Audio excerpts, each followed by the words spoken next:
whole life. I've learned from, I've respected, and that have helped shape and move this country forward. So thank you very much for having me here today. I didn't know that today was in honor of Raila Odinga. The letter I was sent was give a speech kind of about him, but I didn't know the whole thing was about him. So if my speech is a bit off, I'm going to try my best. First of all, ladies and gentlemen, distinguished guests, political titans, stalwarts of civil society, and a special shout out to the future leaders in the room, the young Kenyans. A very good afternoon to you all. Before Honorable Kiraitu left, I wanted to tell him a story. Honorable Kiraitu actually knew me before I knew him. I was in kindergarten here in Nairobi, and all of a sudden, the students stopped calling me Winnie. They started calling me Winnie Odinga. And that thing used to irritate me, because they also used to say it like that. And shortly, I found out there was another Winnie in the other class. But we didn't know who this Winnie was.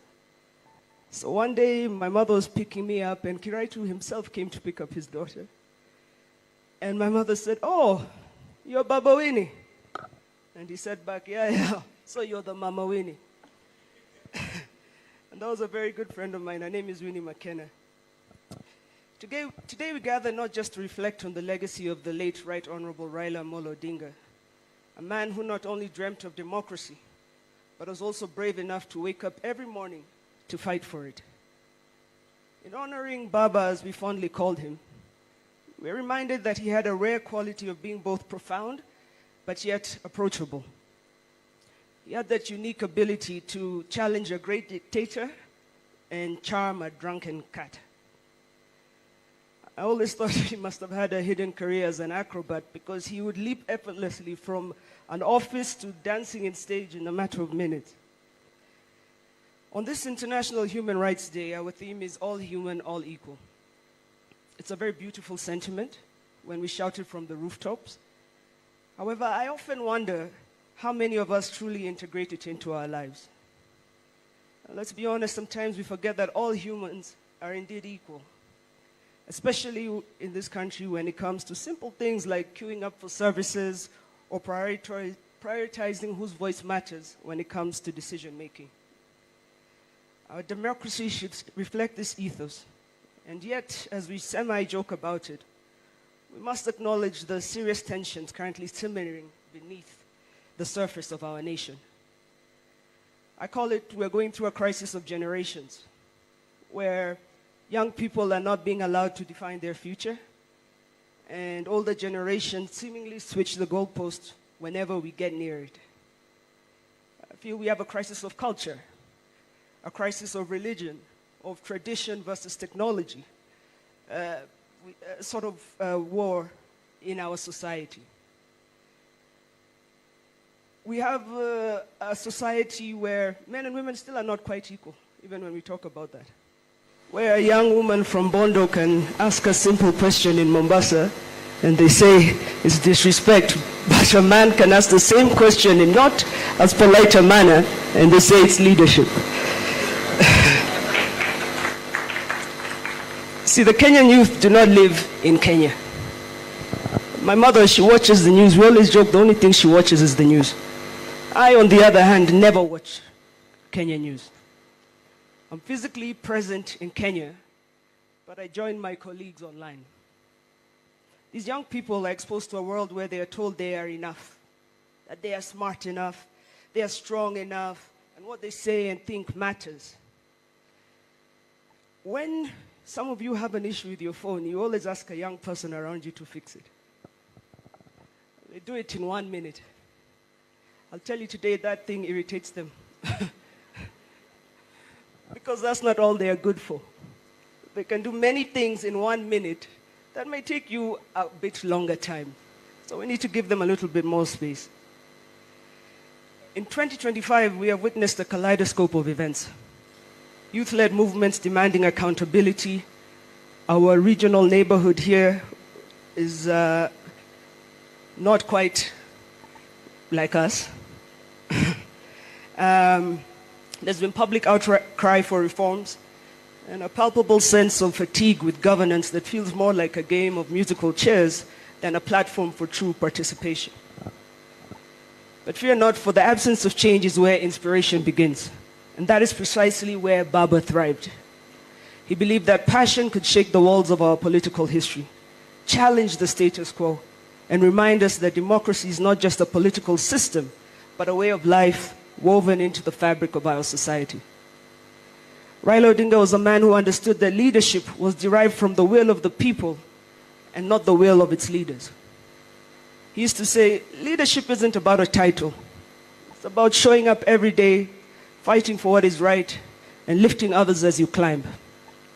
And lift he did. From pushing for multi-party democracy to championing the rights of every Kenyan, he stood firm in the belief that every voice counts. Isn't it ironic, though, that the very people Raila fought for sometimes questioned his methods? Some called him a radical. I prefer to say that he was a dreamer, a visionary who dared to walk where others hesitated because he envisioned a future where no one was left behind. In his memory, we've been tasked with the responsibility not just to dream the future, but to shape it. So what lessons can we draw from Baba's life? First, that change is absolutely possible, but it comes with a heavy dose of courage, persistence, and let's not forget, a sprinkle of humor to lighten those heavy moments. The other day I watched a video of him when he was trying to enter the DCI office. And the officer at the gate told him, I think, Mheshimiwa, you were there. The officer at the gate told him that he can't enter. And Baba turned it into a soap opera. He first tilted his head, raised his eyebrow, and asked, why not? When the officer stood firm, Baba switched gears and started a charming protest demanding access to the public office. That officer did not back down, but neither did Baba. He threatened to rally a crowd to bring down the gate. As I watched this video, I could hear him say three things. He always used to say, procedure first, pressure second, then we take action. Later, as we shared a laugh over the social media storm that followed, he was crying with laughter, saying, you must learn to laugh at yourself. It means you take yourself less seriously. If only we could apply that wisdom at the national governance level in Kenya. In Kenya, institutions work together like a family during a heated dinner. Lots of shouting, some staring, and when all else fails, people storm out to their different rooms. Even the president sometimes admits to us that he feels shackled by the behemoth of bureaucracy. People are often afraid of change. They fight against it. It's like they're protecting that last piece of cake at a birthday party. But sometimes, just a sprinkle of Baba's humor and charm can turn a full-blown war into a friendly game of kati, for example. Let's take that lesson to heart. Let's embrace humor while changing the norms. Secondly, bullets don't bring smiles. We are all human. We are all equal. And I really beseech the members of this civil society to bring the two sides of this divided nation together. And the two sides I'm speaking are not political sides. I'm speaking of the two generational ones. The table that I speak of is not for lip service, but for future planning. Many older generations insist they are building us a house. And the young people are saying, build it, that's fine, but we have some thoughts on the design, because we will be the future occupants of that house. So you don't have to build us a telephone room with a landline, just give us a Wi-Fi. We'll be good with that. We want to work together in this. But the same principle also comes when you tell them to go vote. And we're talking people are not registering to vote. Because we've shown them that we don't care whether they do or they don't. So we have a crisis here. And these young people are angry. They're not trying to burn down the house. They just want to be listened to. Some are fighting for inclusion. Some will go to the streets. But the more worrying thing is that most have checked out of the game. They will not participate in a game that is not equal. So we can't have a society like that, where some participate and others couldn't be bothered, or they're too afraid, they'll be abducted, they'll be killed. Even if they vote, it will be stolen. We cannot live in a society like that. Oftentimes, I hear, especially men, they like to say this. They always have an analogy of how Simba, mtoto wa Simba ni Simba, or something, anything to do with an animal, they always say that. You know, and Yani, I don't know what, they always have something. But we are not animals. We're human beings in an equal society with equal members, both male, female, and we both have to participate in society. After all, human rights aren't just policies written on nice paper. They are meant to be lived and breathed. So it's time to swap the lip service for some real action. Let's stop tiptoeing around uncomfortable truths and instead tackle them head on. I think you may have seen me these past few weeks not tiptoeing. When you guys have to put your gumboots and kick through with me. We have to do this armed with wit and grace.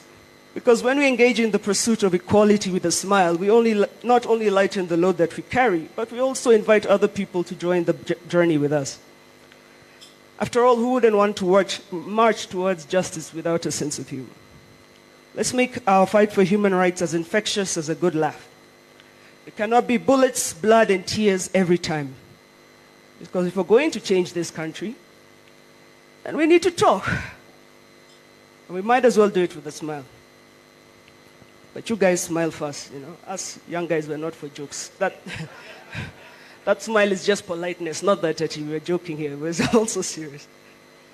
In conclusion, let us celebrate the life of Raila Amolo Odinga, my father, your father, his laughter, his wisdom, and his unyielding commitment to democracy and human rights. As we move forward, let's channel his spirit, a spirit that reminds us that the future is bright as long as we make it brighter together. Thank you, and may we carry the torch of democracy with pride, resilience, and a touch of humor. Thank you very much.